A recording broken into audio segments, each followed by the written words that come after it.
Guwahati times চাই থকাৰ বাবে ধন্যবাদ। ষ্টুডিঅ'ত মই ফাতেমা আসমিন। লোন লৈছিল 40 লাখ টকা, কিন্তু লোন ঘূৰাই নিদিয়াৰ পৰিণতি হ'ল বিষম। ঋণ প্ৰতিষ্ঠানে সা সামগ্ৰীসহ ঘৰৰ পৰা বাহিৰ কৰি দিলে এটা অসহায় পৰিয়ালক। এই ঘটনা সংঘটিত হৈছে ৰঙিয়াত। চোলা মণ্ডলম নামৰ এটা বৃত্তীয় প্ৰতিষ্ঠানে সংঘটিত কৰে এই কাণ্ড। ঋণ প্ৰতিষ্ঠানৰ এই কাণ্ডত অসহায় হৈ পৰিছে এতিয়া মাতৃ আৰু কন্যা। প্ৰাণকৃষ্ণ দাস নামৰ এজন লোকে কিছু বছৰ পূৰ্বে লৈছিল ঋণ। 2023 চনত হৃদৰোগত আক্ৰান্ত হৈ প্ৰাণকৃষ্ণ দাসৰো হ'ল মৃত্যু। তাৰ পিছতে দুৰ্ভগীয়া পৰিয়ালৰ এই দুৰ্দশা। সেই পৰিয়ালটোৰ ভাষ্য আমাৰ হাতত আছে, আপোনালোকলৈ আগবঢ়াইছোঁ। লোন লৈছিলে 2023 ফেব্ৰুৱাৰীত লৈছিলে। ফেব্ৰুৱাৰীত লৈ পানে মাৰ্চৰ কিস্তিটো দিছে 50,000 কিস্তি। তাৰপিছত এপ্ৰিলত দেউতাৰ হঠাৎ হাৰ্ট এটেক আহি পিনে ঢুকাইছে। ঢুকাৰ পিছত আমাৰ দেউতা ঢুকা একমাহে হোৱা নাই। আমাৰ এইগিলা কাজ চলি আছিলে, সিহঁতে আহি পিনে হাজিৰ হৈ গৈছে। হাজিৰা আহি পিনে সিহঁতে অত্যাচাৰ কৰা আৰম্ভ কৰি দিছে। কৰাৰ পিছত সিহঁতে ৰেগুলাৰ আহি আছে। সিহঁতে মই কৈছোঁ যে যোনে লোন লৈছে সিহঁতেতো ঢুকাইছে ন, ঢুকাৰ পিছত এইটো আইন হিচাপত মই যিখিনি জানো, আইন হিচাপত চাগে যোনে লোন লৈছে সিহঁতেতো মাফ হৈ যাব লাগে। ইঞ্চুৰেঞ্চ সিহঁতে কৈছে যে ইঞ্চুৰেঞ্চ কৰা নাই বোলে।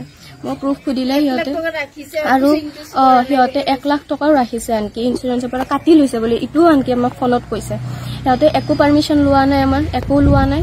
মানে অবভিয়াছলি চিগনেচাৰটো লাগিব নহয় ইঞ্চুৰেঞ্চ কৰিবৰ কাৰণে। সিহঁতে একো খবৰ চবৰ লোৱা নাই, ডাইৰেক্ট কৈছে আমি ইঞ্চুৰেঞ্চৰ 1 লাখ টকা কাটিছোঁ। আৰু ইফালেও কৈ আছে যে একো ইঞ্চুৰেঞ্চো কৰা নাই। সিহঁতে দুইফালৰ কথা মানে এনেকুৱাকে কৈছে, মানে সিহঁতে নিজে নাজানে কি কৈ আছে। এনেকুৱা মানে আমাক দুজনে একো নাজানো, ময়ো ইমান নাজানো।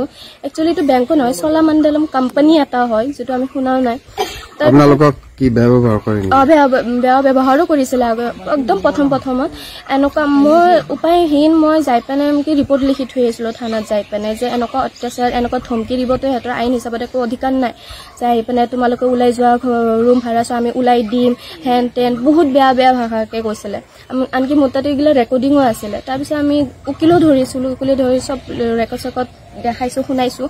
তাৰপিছত উকিলৰ সৈতে তেনেকৈ পঠাইছে। উকিলৰ যি মানে দিয়ে একো ৰিপ্লাই নিদিয়ে। আইন হিচাপত সিহঁতে একো কামেই নকৰে ক'ব গ'লে। তাৰপিছত সিহঁতে মানে এনেকৈ হঠাৎ আহিছে যে আহি পিনে মানে চিলটো মাৰি যেনে পাইছে সেনেকুৱা বস্তুকেইটা উঠাইছে, বাহিৰত ওলাইছে আৰু আমাক ওলাই দিছে।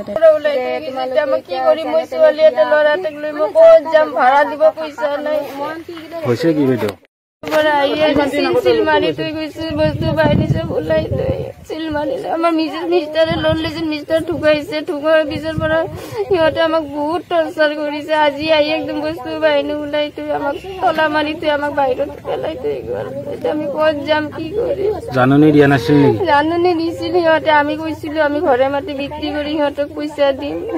কাষ্টমাৰ বিচাৰি আছে, কাষ্টমাৰ আহি পিনে আৰু যাই পিনে একো নকয়।